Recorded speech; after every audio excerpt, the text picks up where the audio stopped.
Hey there, it's me, Dr. Tiff. If you're listening to this podcast, I am to assume that your relationships need a little bit of work. You're curious. At the very least, you're curious. You want to learn more about what's missing, what you could be doing better, how to fix it, all the stuff. I'm also guessing that you're probably familiar with a best-selling book by Gary Chapman called The 5 Love Language. Well, a few weeks ago, I was approached by a columnist from the New York Times who was working on an article about the 6th love language. Okay, there are 5, but she's like, what if there were 6? Do you have any suggestions? And she asked, if I could add another love language, what would it be? When I tell you this single question put a battery in my back, it got me to thinking and creating and just really ideating, really excited to talk to you about something that I've long thought was missing from the original 5. So in today's episode, okay, and again, he's not asking anybody if this is what they want, okay? I'm just telling you, I'm just proposing this 6th love language. We're going to dive deep into it and how you can determine if this is the love language you've been missing all this time, okay? Sit back and enjoy. Hi, I'm Dr. Tiff, your relationship transformation coach. I've spent the past 20 years working with high-achieving women just like you who are crushing it in every area of their lives, everywhere except their relationships. And look, I get it. Finding the one ain't easy, and relationships are hard. But you know what's even harder? Cycling through the bad ones, or worse, staying in relationships when you already know they're not a good fit. You want a relationship of ease, uncomplicated, someone to love you down, but instead you've been suffering through bad dates, sexual incompatibility, and someone who might be good for somebody, but not for you. And if we're really being honest, you know that deep down, the work that really needs to be done starts and ends with you. If you're done wasting time in dead-end relationships and sick of looking for, chasing after, or trying to convince somebody to be the one, and you're ready to become the one, then baby, you're in the right place. So prop your feet and let's clink glasses, because I'm giving you the tea and the tips to fix your relationships. Let's go. Hello, it's me, Dr. Tiff, and you're listening to Fix Your Relationships podcast. And today we're adding a new chapter to the love language conversation.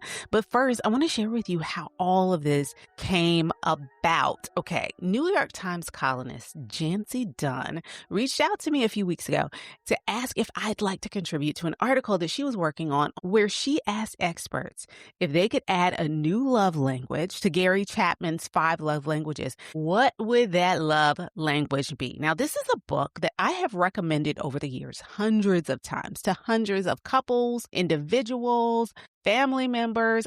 It's highly regarded. Love the book, okay? If you're not familiar with, or you are a little bit unclear or haven't read it in a long time, the 5 love languages are this: words of affirmation, quality time, receiving gifts, acts of service, physical touch, okay?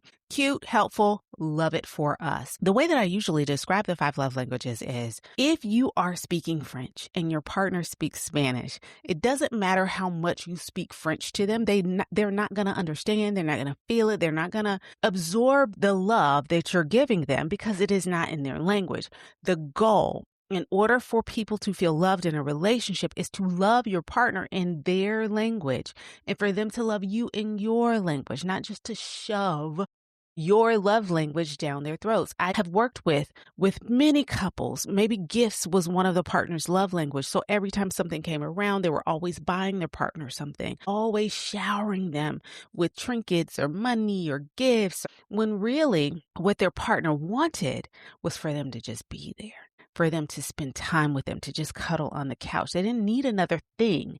They wanted quality time. So it is super important to know what your partner's love language is so that you can love them in the way that they want to be loved and they can feel it, okay? Those 5 love languages are a wonderful roadmap on how to actually love people in the way that they want to be loved. But, okay, let me just say, okay, I don't think anything is missing. I don't feel like anything is missing from Chapman's work. I think it's solid. I think it's perfect as is.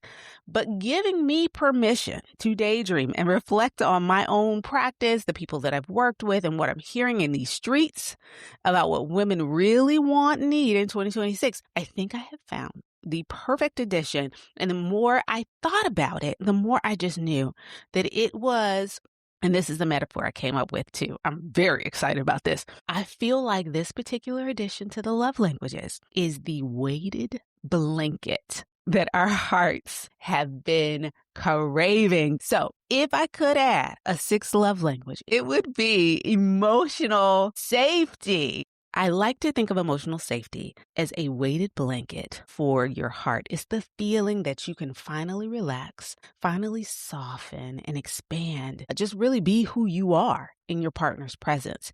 You're not bracing. You're not questioning their motives. You trust that they can embrace your vulnerability without judgment or running away.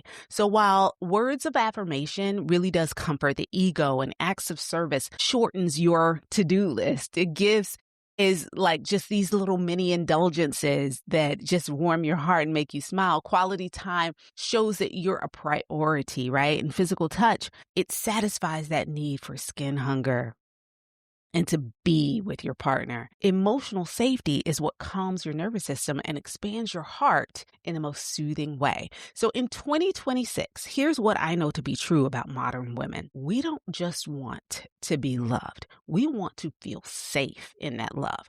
Our partners can speak and offer all 5 love languages perfectly. But if we don't feel emotionally safe, our bodies can't register it as love. We'll register it as confusion.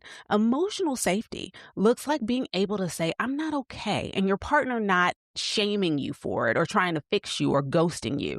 Your vulnerabilities and weaknesses never get turned into weapons during an argument. Emotional safety is having a partner who is consistent. You're not guessing what you're getting from day to day. When they mess up, they say, oops, my bad, I'm sorry, without shifting the blame or trying to gaslight you.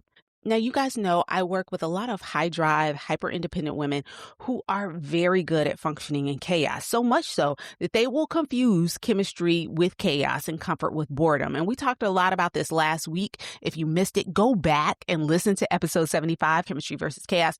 Great episode, by the way. If you grew up, though, in emotional chaos, like loud houses, lots of mood swings, parents who were physically there but not emotionally, love that came with conditions and criticism. Your body got very familiar with this tension and with the chaos, right? So your bodies learned that love feels like walking on eggshells, trying to keep the peace, working overtime to be good enough or to be worthy of the love that you absolutely deserved. If this was you as a kid, then it makes sense that as an adult, you can't figure out why your partner appears good on paper and still brings about so many feelings of anxiety. Often, the answer is that your heart isn't being soothed by the person. Emotionally speaking, it's being tased, right? It's like a taser is lighting up your heart. Let me say this a different way. If you grew up feeling like, my stomach's in knots and I don't know what version of this person I'm going to get from day to day, if that's what love looked like and felt like growing up, then you've equated that feeling with home. Okay. So now you're grown up, right? And you're walking out here, you're interacting with people. Maybe you have a partner and this person actually texts you back. They show up when they say they will. They don't yell at you. They don't play games. And you take all of that in and it feels like, I don't know, it's not giving fireworks. It might be a little boring. Meanwhile, the person who's blowing hot and cold, who love bombs you and disappears, who's allergic to accountability, has you out here calling your girls like, oh, this chemistry is insane, honey. It's feeling nice. I love it. He just makes me all tingly. Baby, that is not chemistry, okay? That is trauma. The chemistry is not insane. The trauma is insane. If you've never experienced emotional safety, that weighted blanket is going to feel very weird at first, okay? You will try to kick it off. You will try to get out from under it. You'll be like, why is it so calming? And that's okay. That's part of the work, okay? That's part of the work that I do with women every day. But at some point, you have to decide, do I want butterflies and stomach aches, or do I want peace? And do I want my heart to rest, okay? Emotional safety as a love language gives language to the question, can I rest here? can I be fully myself here? Can my heart breathe here? So what does emotional safety, this weighted blanket heart situation, what does it actually look like? Let's make it plain, okay? Emotional safety feels like you can say, I'm not okay. And they don't disappear. They don't shut down. They don't hit you with the, oh, you're too sensitive. You're too needy. Like, why are you always complaining? Instead, they sit with you. They get curious. They listen. They might not have the answers. And sometimes, we as women, we don't want them to fix it, okay? We don't want them to have the answers. We just need them there. They're not running away. Okay. The things that are your soft spots, maybe it's your childhood stuff. Maybe it's your insecurities. Those things, they never get turned into daggers against you when you're in an argument later. If I tell you something in a vulnerable moment, I don't have to worry about hearing it back as a weapon later. In my own life, I will tell you that emotional safety rarely shows up as like these big grand gestures, like acts of service or gifts or anything like that. It doesn't show up in the same way. They're very small, they're very quiet moments between my husband and I. And they're those things that let me know that like this person wants to take care of me. He wants to be there for me. He wants me to let it all go and let it all down so that he can just pick it up and hold it until I'm ready to take it back. Let me tell you, I want to tell you a little story. I'm going to try and not get emotional as I talk about this, but it is very much an emotional safety moment for me and for my relationship with him. So several years ago, my dear friend of mine passed away, and I spent the days leading up to her service, just kind of going through the motions. Like it was just day after day. Like I remember going over to her family's home. I remember, just doing things, whatever they needed. Like what can I help out with? I even spoke at the service, with compassion, with love, and I just fighting back tears, didn't cry. And probably about a week after everything had calmed down, my husband, I guess he must have been worried about me this whole time, but he just kind of pulled me to the side and asked me, we're at home, and he's like, did you cry yet? And I hadn't, I was solely focused on just being strong, getting through it, being there for her family, not feeling, I was really focused on not feeling my own heartache, to be honest. And I remember him just sitting down with me on the couch and he was like, I think you should cry. I think you should cry. I think it's okay. Like I know that you missed her, you love her, you have feelings about this. I think you should cry. And it was him giving me it. I don't need his permission. Okay. I'm a strong Black woman, but it was him giving me the permission to just like not be strong, to like let it out, to let go, and to know that like it was okay for me to do that in front of him. Okay. So I remember just sitting there, and as he was just walking me through, like, talk to me, talk about what it is you're feeling. Just start saying words, just start stringing them together. Right. And as I started talking, like the tears just really overwhelmed me. And it was at that moment, I don't know that I thought about it really in the moment, but as I've looked back on it over the years, I realized that my heart just totally expanded in that moment. And it felt safe enough. I felt safe enough to be soft. I felt safe enough to like not be the strong person. And I was, ultimately what was happening is I was just releasing this need that I had placed on myself. Okay. I was releasing this need to be stoic and to hold it all together. Part of that need, I think, comes from just my background as a clinician, as a therapist, of being able to be the container and hold emotions for other people so that they can be free to let go, right? I am the emotional safety for a lot of my clients. And as a therapist, many times we don't actually let others assume that role in our lives, right? So he was that emotional safety for me. The emotional safety that I felt in that moment gave me permission to let go, to be vulnerable, to be held emotionally without fear that he would shy away or freak out while I released it all. And I'm telling you, it was like, ugly crying. Okay. And I could even I remember him even saying like, it's okay to cry. It's okay to cry. That's emotional safety. Being able to ugly cry, swollen eyes, snot, hyperventilating, all of that.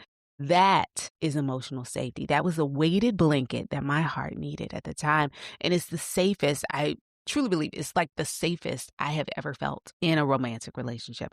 And I want everybody and a mama to be able to experience that feeling. We can all be cute and romantic all day. We just came off of Valentine's Day, right?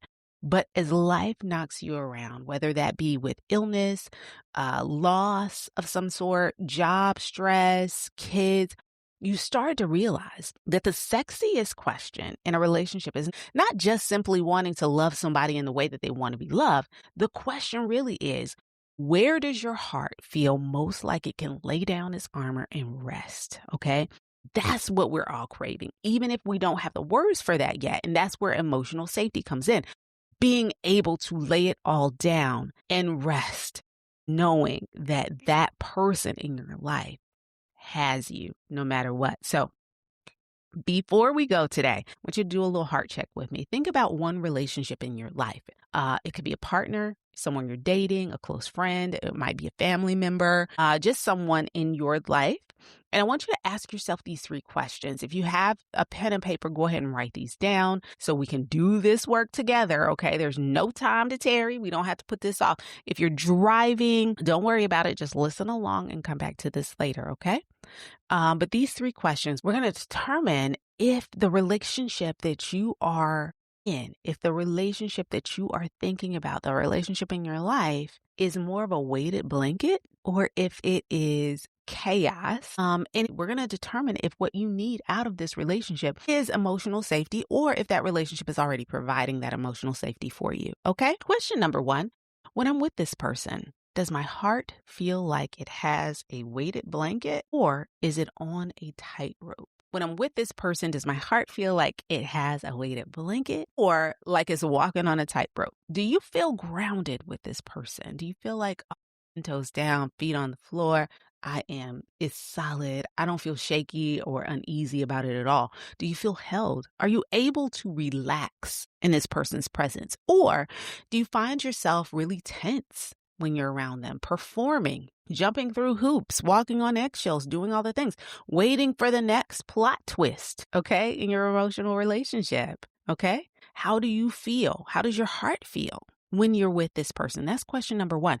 Question number 2, can I bring my full self into this relationship? Can I bring my full self into this relationship? Can you be happy, sad, confused, weird, overwhelmed, angry, needy sometimes, okay? Without fear that they're going to shut down or blow up or disappear or be judgmental. Can you be who you really are in this relationship without fear that it will be a turnoff? Or do you feel like you can only be the strong one? When you can only be the only, that is a clue that you are not in a weighted blanket heart situation, okay? That you don't have the emotional safety. If you only can be strong, you can only be the funny one in the relationship. You always have to be fine, okay? Nothing can ever be wrong. You have to shoulder the emotional weight of everybody else, okay? You can't be weak in the relationship at all, okay? That is a sign that you are not feeling emotionally safe in this relationship, and that's something that you need, okay? Question number 3, what usually happens when I say, I'm not okay, or when you set a boundary, okay? What happens if you say, right now, I am weak, I am upset, I am broken, I'm not okay, or when you say, I will not tolerate this any longer. I don't like it when you ... I am not allowing this behavior to continue. What happens? What happens? Does this person, okay, the person that you identify, do they lean in? Do they get curious? Do they want to talk about it? Do they want to learn more about how it is that you're feeling? Do they say, you know what, talk to me about this. Tell me about what's going on.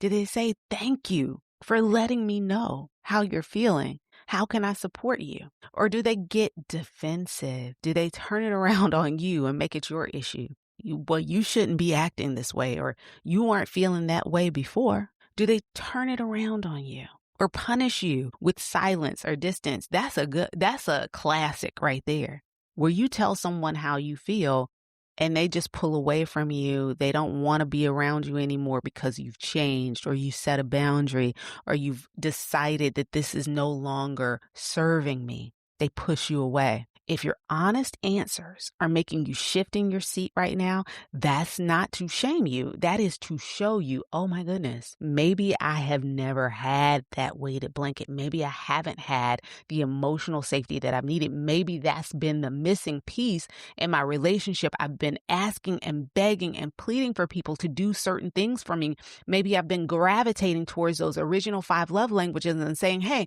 well, maybe if we spent more time together, maybe if they affirmed me more. Maybe it's the gifts. Maybe if we had more sex or more intimacy in our relationship, maybe things would be better, when all along what I've actually needed from this person is emotional safety, and I did not have the language to articulate it. Maybe that's the weighted blanket that your heart has been craving, that you've been desiring, that you didn't know existed. But friend, girl, now you know. Now you know. And let me say this, and I'm talking to you like I would say it to my homegirl, because you are my homegirl, okay? Y'all know y'all family. All right. You are not crazy or needy or too much, okay, for wanting emotional safety. You're just late to realizing that safety is not a bonus in your relationships. Emotional safety is a baseline. So as I thought through it, yes, I wanted to be the 6th love language, but I actually feel like it's baseline.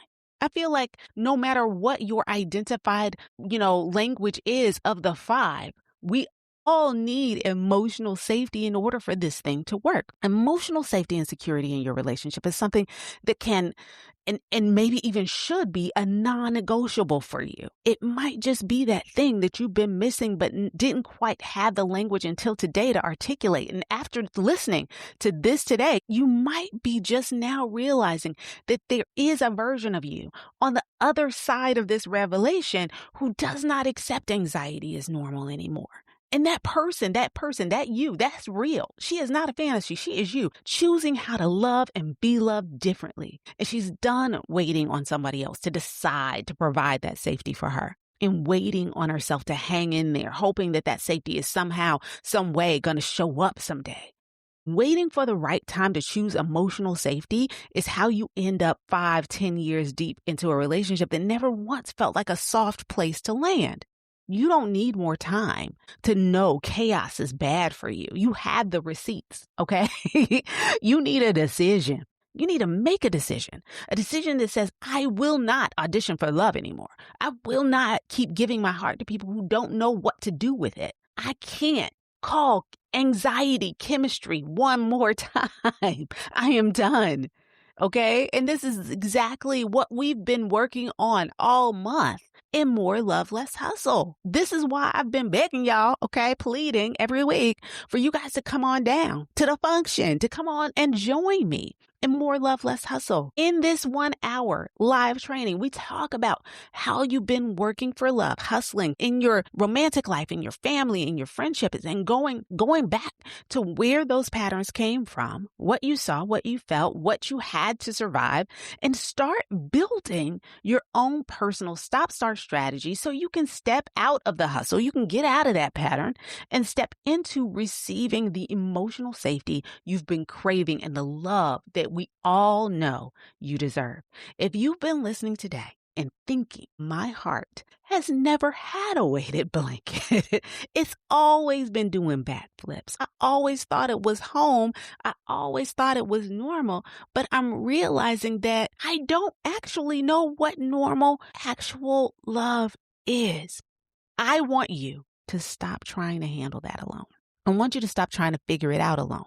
It's difficult to do alone because you don't necessarily have the model for how to do it. You don't know how to scratch back and claw back the surface to figure out where these things originated, how they formed, why it feels like home for you. But I do, okay? Come and sit with me. You can sit with us. You can sit with us, okay? Come and sit with me live. Our upcoming dates for More Love, Less Hustle. We have 2 dates left for the month. This Wednesday, February 18th at noon, and next week on the 27th at noon. It's free, it's live, it's interactive. You can ask your questions, your specific relationship questions. My favorite part of More Love, Less Hustle is when I get to answer your questions. So bring your relationship questions. It is a working lunch, pen to paper. You're getting a free workbook that goes along with this training where you'll be able to follow along. We'll work through a lot of the material that we're going through. You'll have some stuff to do at home. We create your unique stop-start strategy so you can leave this training, walk out of here, and put that strategy into work in your relationship this week. Okay. And the beautiful thing is you get to see other women nodding just like you. Yep. That's me too. I get it. I've been there too, sis. Let's work on this thing together. You can save your seat by going to becometheone.myflowdesk.com/more-love-less-hustle. That link is very long, but it's also in the show notes. So just go to the show notes and tap that link right there. becometheone.myflowdesk.com/more-love-less-hustle. All right, babe. I hope this gave you a new way to think about what you actually need in love. Okay. Emotional safety for most of us is critical, is paramount. It is the underbelly of what love truly is and what may be missing in your relationships, the thing that you didn't know you needed, but absolutely need, want, and deserve. Okay? If this episode hit home for you, here's what I want you to do.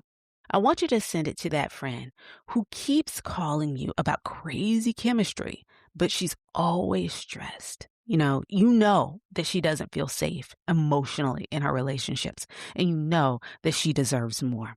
Send this episode to her with a little heart emoji. Let her know that you love her and that you want more for her in this new season of her life. Okay? Also, you can leave a rating for me and a review on Apple Podcasts so more women can really start exploring emotional safety on their own and whether or not this is something that's been missing in their relationships. Also, feel free to join the community. Go to FYRcommunity.com. That's FYRcommunity.com. FYR stands for Fix Your Relationships. That's our private Facebook community. I'd love to have you over there with me, kicking it, asking your questions there. And I will tell you, with those folks that participate in the Facebook community, they ask questions too. And a lot of those questions and comments that they leave there turn into podcast episodes. So I say that to say, if you have a particular question that you'd like to ask me, ask it over there. And here's why I say that. A lot of times people have questions about their relationships and they hold it in. They don't ask it. What they don't realize is that other people have the same question. Other people learn from their questions. So you are helping someone else out just by asking your own question. So go over to FYRcommunity.com, join the Facebook group, and ask your little questions, okay? You are not here to hustle for love. You don't have to hustle. You are here to be loved fully, weighted blanket and all, as the woman that you are becoming. I pray that this episode hits home for you and your homegirl. I hope that you both can hear it, receive it, and ask yourself the questions, okay? And figure out if what you need in your relationship is actually emotional safety. I hope to see you over at either of these last two sessions of More Love, Less Hustle so that we can get to the bottom of it and we can get you healing, happy, and whole. All right. This has been another episode of Fix Your Relationships podcast. I hope to see you again next week in the next episode and also in More Love, Less Hustle. I'll see you soon. Ciao. Hey, babe, I hope you enjoyed today's episode. My goal with this podcast is to bless you with information that helps you fix those relationships that are most important to you, but not before you do the self-work needed to make sure that those relationships thrive. If this episode was exactly what you needed, then guess what? Somebody else probably needs it too. So do me and them a favor. Please share this episode with your good girlfriend and let her know about the podcast. And while you're at it, hop on over to Apple Podcasts and leave a review. This really helps to grow the podcast and puts it right in front of other women who are desperate to work on their relationships and themselves. And if you haven't done so already, I want to invite you to join our community of like-minded women all on a journey to become the one. You can sign up for free at becometheone.myflowdesk.com/email. I know that's a lot, so just go on over to the show notes and click that link there. Thanks again for listening to Fix Your Relationships with Dr. Tiff. I'll see you right back here next week.